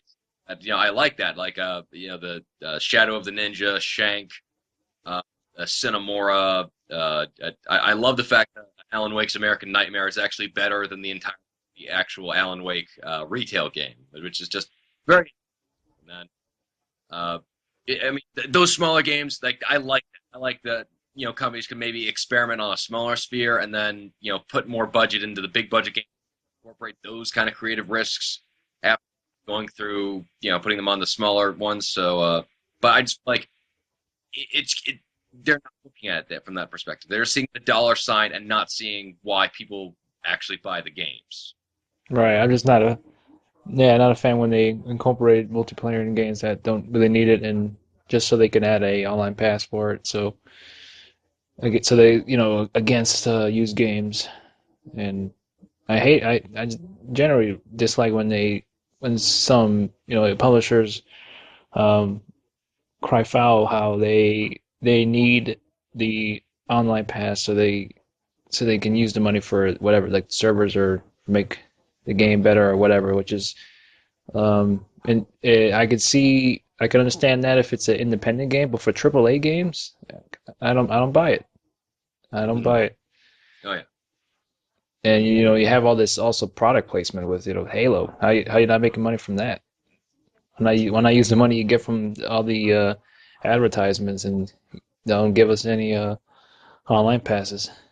No, you're exactly spot on. It is just it's so confusing these days of where you have these it's just greed, really. It just where or these companies that have these big marketing campaigns like, and fine, make 7-Eleven advertisements or whatever, but for the extent that it's been going on for these big budgeted games that are going to make their money back and then some and be huge successes, that you don't need to be corporate suck ups Hmm. where Halo, like I'm don't get me wrong, I'm really glad that Halo hasn't really didn't do the freaking Uncharted Nathan Drake thing where he's like eating a sandwich like while he's falling out of an airplane, and like Master Chief is like, I don't know, punching a Promethean in the face and then like uh trying to like drink a Mountain Dew can by like putting it into his like slide port or something like that. It's like, hey Cortana, have you tried this new bag of Doritos, flaming hot deliciousness? Like, well, at least it's not that bad, and they don't have the advertising in the game, which is and it's not these advertisements. I don't feel like any of the savings are getting passed on to the consumers. It just feels like, okay, now we have more advertisement to sit through, and just like I whenever I think about all these advertisements that seem kind of unnecessary, I just think of that picture of Jeff Keighley just sitting there surrounded by Doritos and Mountain Dew, and he's like looking, son of a bitch, what have I done with my life? What have I done? Yeah, that whole thing is um, I don't find that a huge deal in regards with with Keeley doing advertisements and stuff for with with Mountain Dew and things like that, and him being a part of Halo. Because but I did like the spark of the discussion that it had about how far game reviewers or um, should take with the PR or publishers, and how close should they be with them, or accepting whatever they get from them, things like that, and which sometimes goes on, and Oh yeah. it happens in all spectrums too. So I'm sure that they get some amount of money to from them to give a positive review and things like that. It's just it's not the gaming industry is not as you know it's not it's like clean as other industries is. It's all is pretty much has its good parts and bad parts. That it really depends on the person whether you believe if they're truly sincere on their opinions on a certain game, and if you believe they're not, then just don't don't read their stuff. Go with somebody else you think that you feel that um you value their opinion, or have some sort of Mm. at least decency to tell you the truth, whether it's worth getting or not. But I just hate that people depend so much on game reviewers in a way. But I understand Yeah. it. I understand it. But Well, also, it's something interesting with a lot of reviewers these days, especially with something that was brought up with Halo 4, where the reviews were pretty early in terms of the release date. Like usually when a game launches, the reviews come out the same as the launch day, and just so that they don't break embargo. And usually you can you can release an early review of a film or a game if it's very positive. If it's not, then they'll just say like, oh, just don't do it. And I that's very I think it's dishonest to give preferential treatment to those who would be sincere preferential treatment to those who would uh, to just by their own baseline just say like, okay, I think your game is good, than just actually giving an honest opinion. But the problem is that there's always this mad rush to review a game to get the most hits, and that's why I think it's always difficult for review sites like IGN and GameSpot. I cannot believe I'm defending IGN. Just slap me stupid, just because, damn it, that makes no sense. Where it was where you have these people trying to uh, get the reviews up as quickly as possible, and whether or not they're kind of the honest interpretations of everything that's kind of going on is left in argument. And it I'd like there for be to kind of a week where you can almost mold over, just because that these reviewers are rushing through everything, where the multiplayer aspects, the single player stuff, you don't get to have the nuance of everything. And like even in a big sandbox game like Grand Theft Auto 4, if you go back and watch a lot of those reviews, they're it's obvious that they haven't got very far in the games. Like a lot of the cutscenes are pretty early on, and those that are a little bit down the way seem like, okay, this might have been taken very very late in the road, where you're just like, okay, they're we're about to ship out, and so let's just use a lot of the introductory stuff. And it just it's a very very strange area for video games to deal with reviews and public relations and advertising, and especially since it's becoming such a big issue these days about how much are people getting, how much are they actually paying for in terms of their games. Like you have the people over at EA starting out their press conference saying like, 10 years ago the game you bought was the game you got. It's like, yeah, that's not really a negative, so I don't know why you're starting out with that. So and then you have and then you just have like advertisers who are blatantly just uh, ignorant of what their product is going into. Like for instance, Far Cry 3 had the Jeep, and then when they're actually explaining like, oh, we bought it for the name brand and just like a trusted name and vehicles all over the world. Yeah, you know what Far Cry 3 is about? It's about blood diamonds and starting civil wars. Why do you want your product associated with that? And it just doesn't make sense to these to me, to just you have Microsoft justifying huge price hikes in their Xbox Live just because they want more money, frankly, and they say like, oh, and they justified the price hike by saying, oh, we're using Twitter and Facebook applications in there. Now they're getting rid of it and saying, okay, you'll just access them through the Internet Explorer, which nobody wanted. So Ugh, Internet Explorer. you get that gag. Yeah. Yeah, I mean, for the most part, like Twitter and Facebook are not um, things you visit that charge you to use them. They get their money from advertisements. So, and to have it attached to Xbox Live and use that excuse to rank up the price is a bit absurd. But I didn't even use any of those for the Xbox, but so it doesn't really matter too much. But it's still the principle of it, because they're getting rid of some things and still boosting the price on the service. It's I don't know. It's a slippery slope there, CH. Yeah, There's not really right or not really good or wrong answer on that one. And the craziest thing is that we our industry is the most, I think, complicated in terms of delivering content, the boundaries between the audience and the developers, the idea of artistic integrity, and and frankly, just the fact that this is still a young business, and we have not had the luxury of time and knowledge that film and television and novels have had to go through, and just enjoy and even music. I mean, the closest thing that any other medium even comes close to in terms of how kind of content is delivered is probably iTunes. That's similar to video games, where you can download entire songs, but then again, it's also, you have retail stores, you have DLC. I mean, you don't have DLC for movies. I mean, you have deleted scenes and maybe a director's cut, but it's kind of not, it's not the same, since it's a constant update of the product. And yeah, this is just such an evolving industry right now, and it's interesting to see where things are going. But I think there needs to be a little bit more open communication and a little bit more a business integrity in terms of not overcharging people, not overcharging the customers, and not trying to get as many. And I know this is hard, just because businesses are meant to make money, but making the best product that you can, not just making the product that will sell the most. Hmm. And I think that's hard these days, especially with these big budgets that need that need to have this sense of a completion, of justifying their wages and of their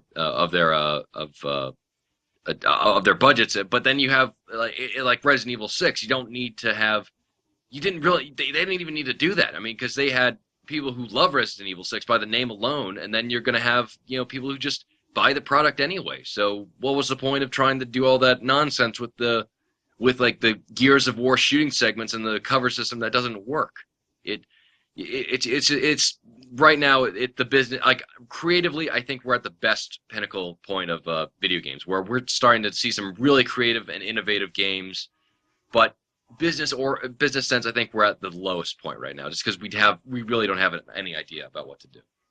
Yeah, it's just really about greed sometimes, and they don't sometimes. It seems like they don't have a lot of faith in even the products that get put out, even in AAA games. I can understand independent games because they're, for the most part, sometimes they lose money and sometimes they do very well. And I think the case with uh, the first Alan Wake, I, for the most part, I don't really mind in-game advertisements because I know they did a lot of that, but it was a not a big budget game, so I'm sure that they used the the assets they got from the advertisement to try to make the game as good as they could because it wasn't that AAA game. But Mm. with AAA games doing that and still charging you more for all the other things that are attached to that game, like the online passes for the most part, and DLC as well. It's just not something I'm a huge fan of No, no, business-wise. it's not also. I don't know. It seems like we're not being treated as kind of respectful business customer sort of relationship. It seems more kind of like, we're putting out this product and you need to buy it, or else we'll flounder and just it, it and that's kind of why I was not a big fan of how Sony was treating its customers when the PSN got hacked, because they tried to keep them in the dark for as long as possible, and that came back to bite them, and rightfully so, came back to bite them right in the ass, just because they didn't really understand the fact that you need to treat your customers with more respect, and just having them being barraged by advertisements, being told to that being told that they're not paying enough for their services, that they're basically just getting manhandled by the powers that be, and just to justify getting more money out of it all. It just seems like they're not in it for the best interest of the industry, and I think that sense of morality needs to be established, in rather than just, okay, we just need to make a profit. Right. I think quite recently it's starting to become something that it might change in the future to come uh, with EA, because I hope that they realize that putting out a mediocre first-person shooter like Medal of Honor, the new Medal of Honor game, It's not something you can do nowadays and expect it to sell. And I just hope that they at least consider that fact. I hope that they learn from the mistakes they made from that game and realize that we got to make better games so it will sell. That's the key. Yeah, yeah. It's too much, especially when all these games seem to run together now, where they're looking more and more just like each other. Like, try to find which modern military shooter is which one is which. Like Call of Duty, Medal of Honor. Uh, I can't even think of it right now. You have Warfighter, you have the Battlefield 3, you have just this glut of games that just look exactly the same. You have the Killzone games, which look the same, and then you have the Resistance games, which at least try to have some interesting artistic flourishes there, but it's not a lot, and frankly, that's why whenever I see a Halo game or a Half-Life game, at least I'm on one level. At least I like the fact that they have their own style to them, and they don't just look like the same thing that we've seen already 20 times before.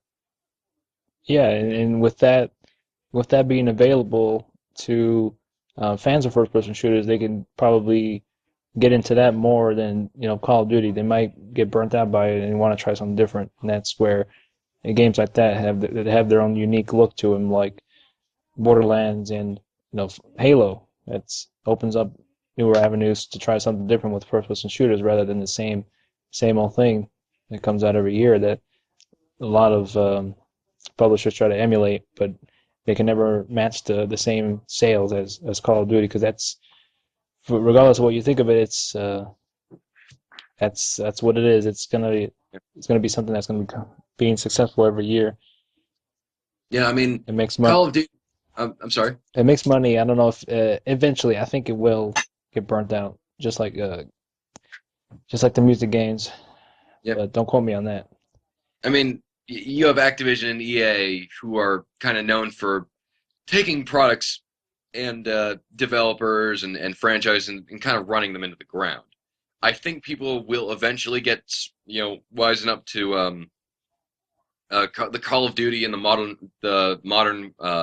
sorry, the Medal of Honor series eventually, but right now it's still a big thing with Black Ops 2, where they're putting it in the future. That's enough of a change to kind of justify to them, a new purchase. And frankly, that I can support that just because I'm not a big fan of the Modern Warfare series as a whole. I mean, I love the first one, the Call of Duty Modern Warfare was just a great one. The second one was kind of showing the problems, and the third one was just kind of this glut of just not knowing how to evolve the story or narrative or gameplays to any new spectacular points, especially when there's only kind of one type of gameplay, which is aim your gun and shoot the guy, and they'll go down in one or two hits.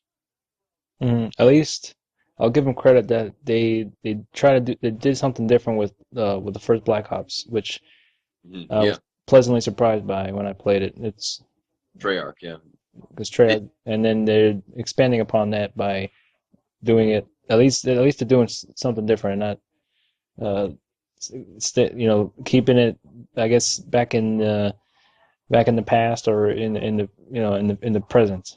They're yeah, doing it a little bit more an extra 10 years in the future, I guess. yeah. And at least it's a step in the right direction and not having it be just a copy and hmm paste thing. Well, because they added the zombie modes in there, which was kind of innovative at the time, and they had it during the Cold War, which that really kind of wasn't that no one's really been doing a Cold War games recently, and although we continually fight it, I mean, although you wouldn't know just because of the fact that we keep using the Russians for freaking antagonists. Like, have you seen their country?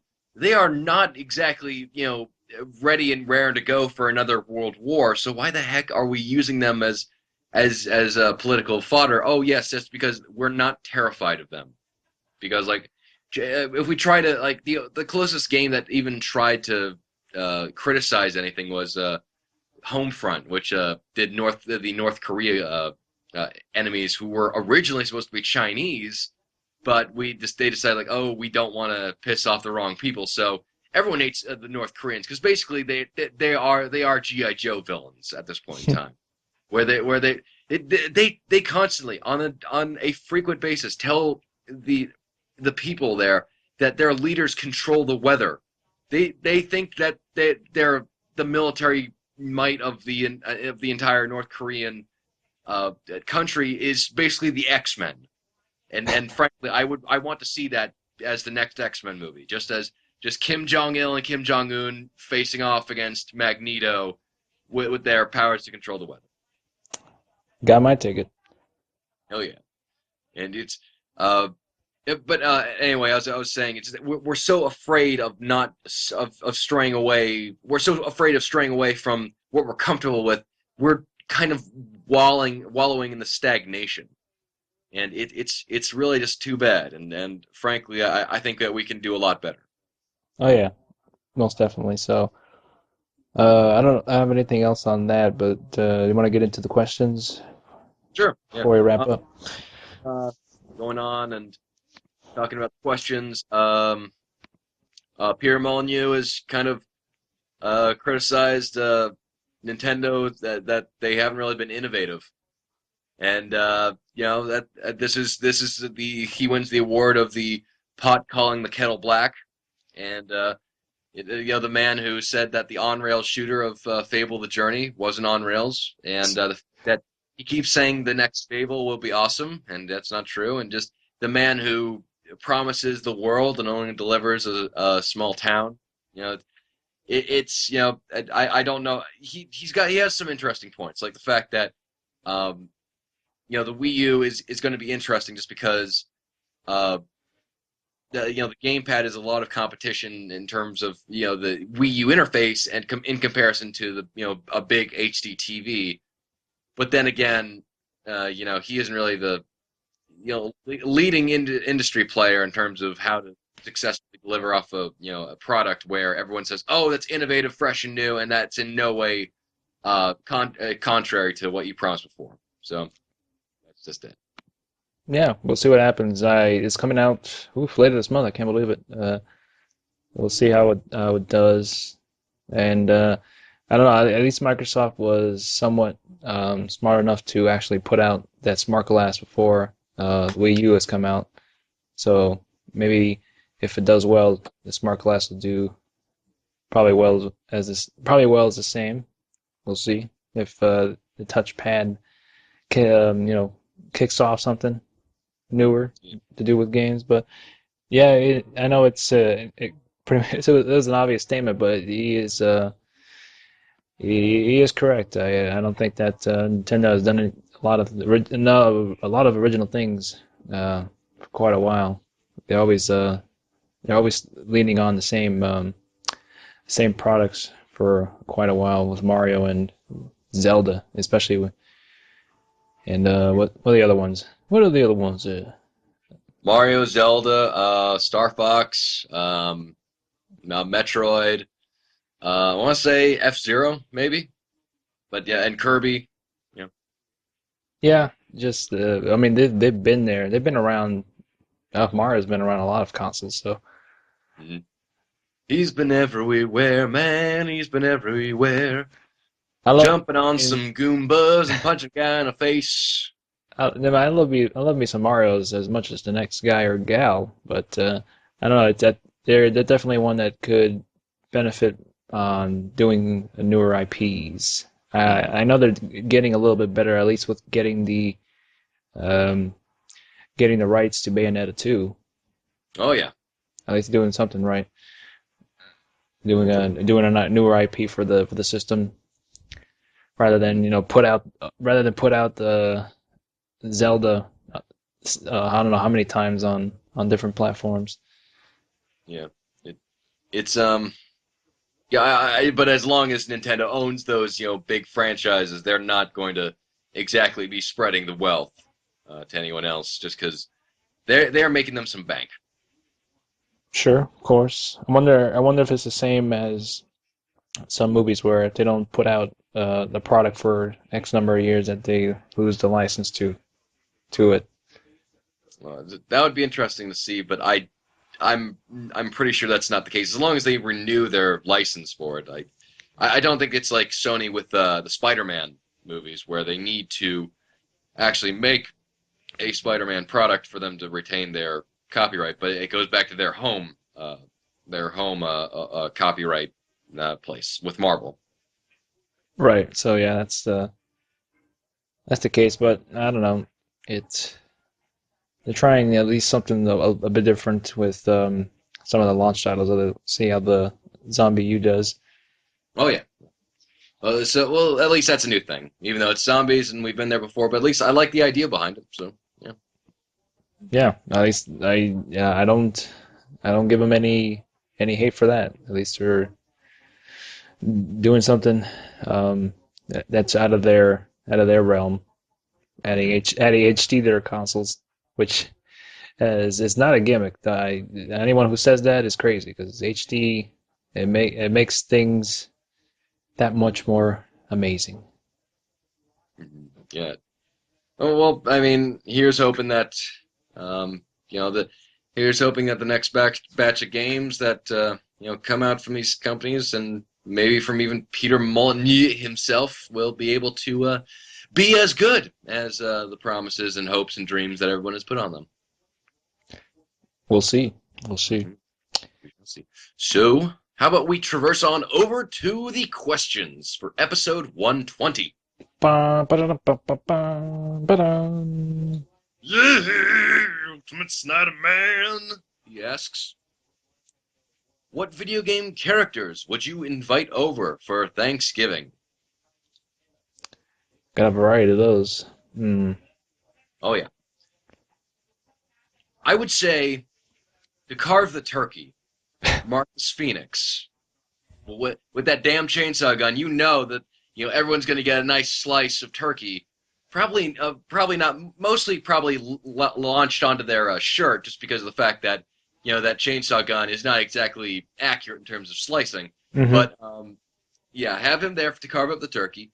Uh, Maybe cooking mama in the kitchen, just because she can whip up a nice surprise. Like we also want the crazy drunk uncle. So I'd say Wario, get him in there. Like he's the the black sheep of the family where you don't really want to invite him over, but then again he's family. What else are you supposed to do?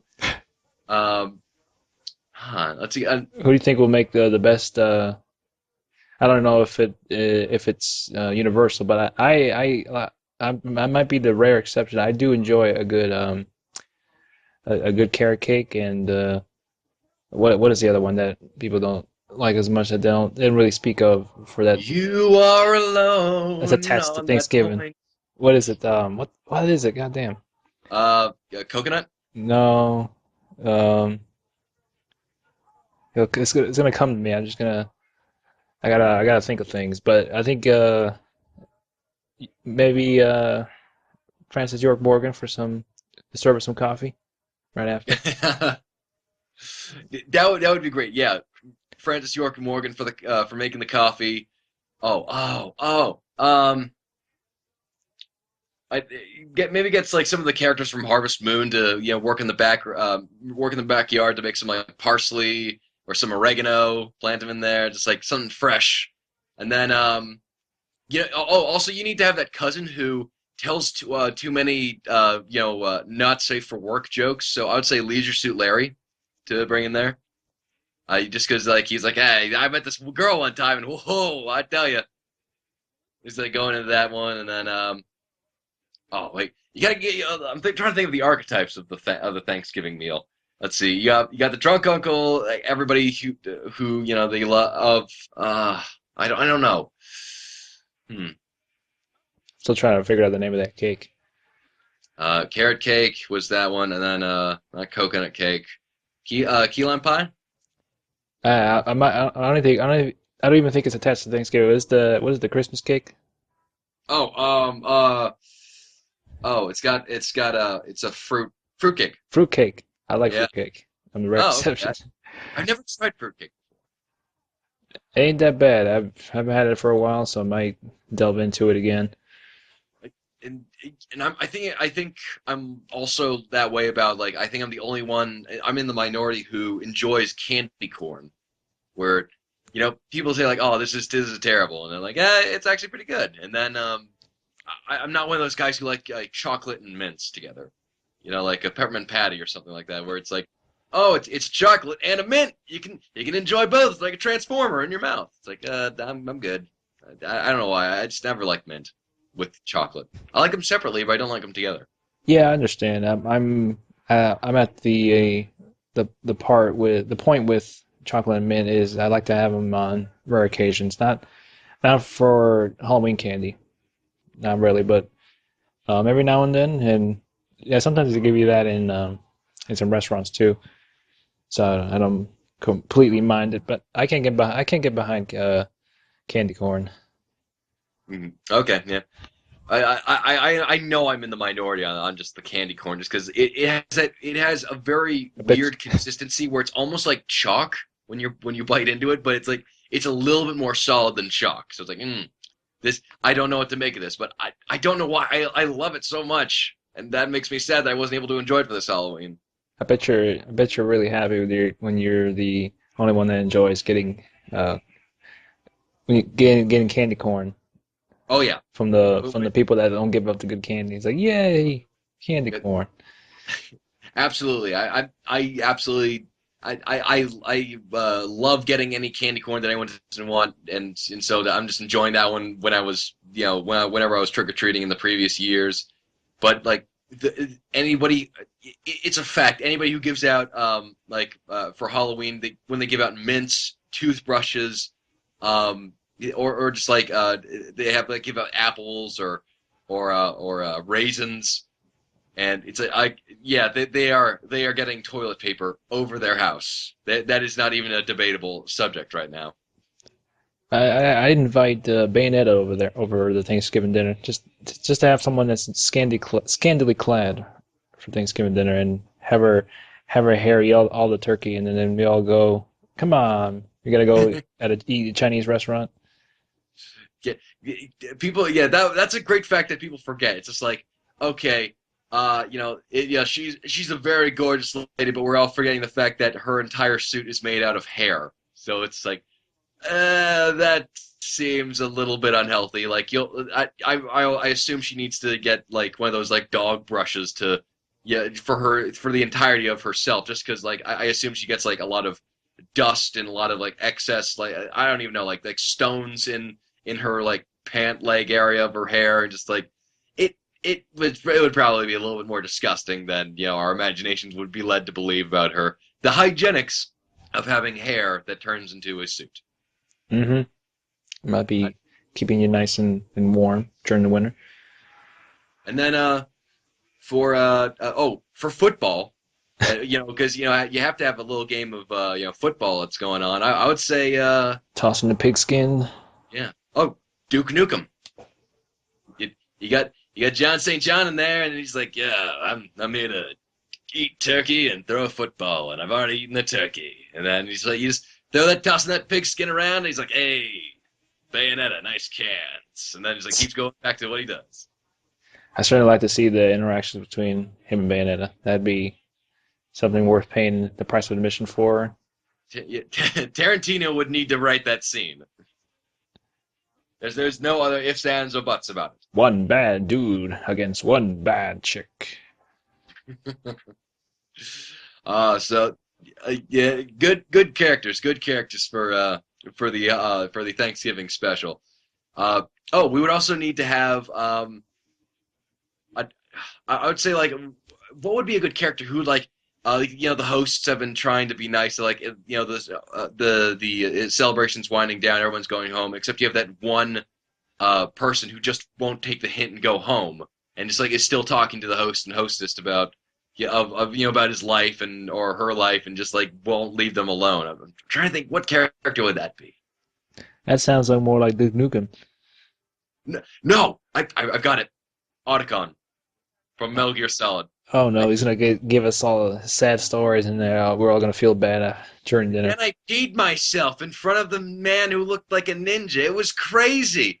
And then I told Snake that I was an otaku. He didn't seem that convinced that I was, but I told him that I did. And then like you just see the host just like carving his arm up with a knife just to distract him from the pain of listening to the conversation. Like, no, no, that's totally interesting. Please, God, take me now. I'll do anything. Yeah, we shouldn't invite Max Payne because if he comes by here with all these with Otacon stories and Duke Nukem flirting with Bayonetta, he's gonna go back and he's gonna get in relapse again. We He can't could have definitely that. be a drunk uncle. Never Mm, mind. Like he goes above and beyond the Call of Duty for alcoholics. hmm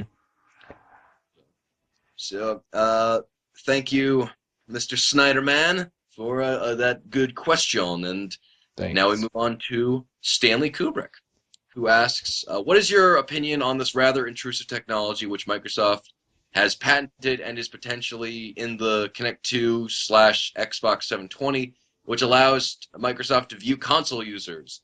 Microsoft claims that, to use the technology to authenticate people and to ensure that they meet the age requirements to play games and view content. That seems a lot like Big Brother. People like me sometimes like to play video games bollock naked, and I'm opposed to this ludicrous idea. If it is indeed true, aren't we all? Just because when we're playing video games, we're not exactly wearing our Sunday best if we're wearing something. Just like I like to sit in front of a Halo match going on, just in my boxers and t-shirt, and just like, yeah, I'm so glad no one can see how embarrassing I am. And they're like, meanwhile, thousands of miles away, Redwood Studios in California, you sound like this crowd of people like laughing at like, ah, look at this dumb guy. He's so fat. He's got a hole in his boxers. Ah, look at that. Ah. Yeah, this is too intrusive. I'm gonna have to clean up my room for this if I'm gonna be playing any Xbox in the near future. I don't know. That sounds too. That sounds very, very intrusive. I don't know how they could get this. I don't know how they could get this possibly into market without, uh, at least some issue of privacy. And Yeah, I I can't that see this. I can't see it passing any way of having this patent. It's just, and there really is no need for it. It's one of those things. You paid for the product, and why do you need any? Why do they have to have this extra thing there to authenticate if someone is of age to play it? I mean, it doesn't matter what you do with it when you purchase it. It should just be, uh, yeah. just be there. You're not gonna. You're not when you buy a book, you're not gonna get the author following you around and seeing what you're doing with it. Yeah, but from what Stanley is quoted from saying, um, they're making it to authenticate people, ensure that they meet age requirements to play games and view content. And I don't understand why not just being able to more effectively inform maybe adults or the parents of these kids about content restrictions, where there are very good issues of content restrictions on the Xbox, where you can select it so that you can only play for like maybe an hour a day, or you can, which by the way, that would kill me because I cannot play 1 hour a day. That's 1 hour is just like me taking a pause break. Like that's how much I play, unfortunately. But I can stop anytime I want. I don't have a problem. But where you can restrict the play time as well as the rating system. Like if it's not E for everyone or T for teen, then it's immediately off the list of games you can play. And then, or if it's not even rated, then you can't play it. Or if it's a DVD, then you can just like turn off the DVD functionality. Yeah, And I don't understand why you would need to make sure that you meet the age requirement and play games. And how are you supposed to do that? Like, do you send off like an image of you playing the game, and then they say like, okay, you can go on, but if you don't have online functionality, then how are you supposed to use it? It's a very confusing system, I'm not really sure how it's I think gonna. the only way it could work if it's tied to you having an internet connection. So you won't. I don't think it would even work if you're offline. And it sounds to me like it's something that it's Microsoft wants to be the new parents, I guess. Yeah. Is one of those things that if you could buy a 360 in games, I think you're of age for the most part. Maybe not all the time, but Hmm. it just goes to show you. It's just one of these things that you don't need it. It's just people, the parents have to actually Yeah, step up. step up, Yeah. and make sure that if they don't want their children to see anything specific, there like you said, there are ways to go about it on the Xbox. I think there are like parental restrictions on set it up the way you want, and I'm sure, um, and you just got to do what you can if that's what you feel is right for your Hmm. child. You just can't let outside people do your job for you. It's just Yeah. what it comes down to it, and I just hope that is not the case. I was thinking of something that I wanted to just go into a British accent and do Jim Sterling and ask the question is like if a midget's playing the Xbox 360, would he get identified as a kid? Yeah, that is yeah, that's true. Like how would they have user identification if it wasn't just basically a camera in your home? Which that just confuses me, and I don't even know how to even begin of even how I would even begin to think about selling off that product. And from the way it sounds, I don't know how they would do it for the next generation of Xbox. I don't even think that they would have any type of camera associated to that unless you're going to get a Connect, which is something that has a camera functionality. So if they're looking to do that for, I guess, the Connect in some way, uh, Mhm. I think it just might be something that will give an option to parents if they if they want that in order to have some restriction over the content of what their child is playing. But for overall, I just don't get it if the grand scheme of having it embedded on everything to make sure that no one's playing a game they shouldn't be, which it just seems too intrusive to me. Mhm. I don't know. Yeah. I don't get it. Yeah, it doesn't sound like a very smart method of Xbox integration or but then again, I'm not exactly sure. Maybe maybe they'll do that thing where they'll just have the Xbox 360 or 720 just display holographic images of advertisements that they want you to see. So now it will literally become just like the Futurama world where you'll even dream about commercials where there's you can't escape it where it'll just be in your face 24/7 of just hey, you want more Mountain Dew? Here, I'll show you some Mountain Dew. Oh no, you can't have this. Nope, nope, nope. So just uh yeah. I don't know. It seems too ludicrous uh, try to pull this off um, without having some sort of invasion of privacy. Hmm. But but it's also too early to say if it's something that they're actually doing or it's just rumor. But Yeah. the only way this thing makes sense if it's something that is attached to parental restrictions. That's Yeah. the only way that it makes sense. I don't think they'd go as far as having every Xbox and Connect have some sort of facial recognition and just restricting you overall from playing the game. It just seems something that is not convenient or Yeah, it would be. very smart to do because those things Connect now is not perfect at all. So it's just going to identify someone that's in their 80s probably and not even work, and it'll lock you out of the thing, and people are gonna be pissed off about it. So I don't think it's gonna be beneficial to them to It do that. it's even worse. Like you don't even know how advanced technology is. Like if you don't look exactly how you did, like when you well, like when you got your facial recognition, then you're just locked out. Like if you just like shave off your beard or you get like a very really bad sunburn, then you're out of luck. Just like oh dang it, I accidentally sneezed when it looked at me, so now it thinks I'm an intruder and just like throws out machine guns and then mows you down. Yeah, I wouldn't put it past any software to be perfect or even work at all. Because I remember I tried a software that would do the facial recognition to log you in, and then I couldn't get in, so I had to like reinstalled my whole system from scratch because it didn't work. It's like I got locked out. Uh, It, that's wa- it was a that's the fun, but worst. it was a fun but not fun experience at the same time.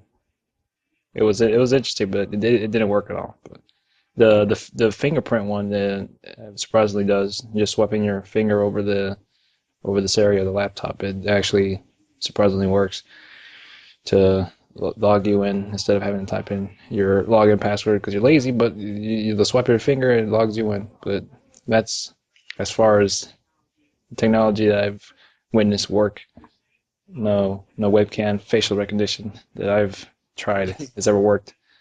And it just if it does happen and the Xbox 720 has like a constant viewership of your home and you have as a camera just watching everything you do, I'm just gonna keep playing video games naked the entire time. It's like doing like jumping jacks and just and like yoga and just hoping that the people who are watching are just so disgusted that they'll just turn it off in shame and just like and it will just not even try to look at my feed anymore just out of just pure disgust for everything that they see.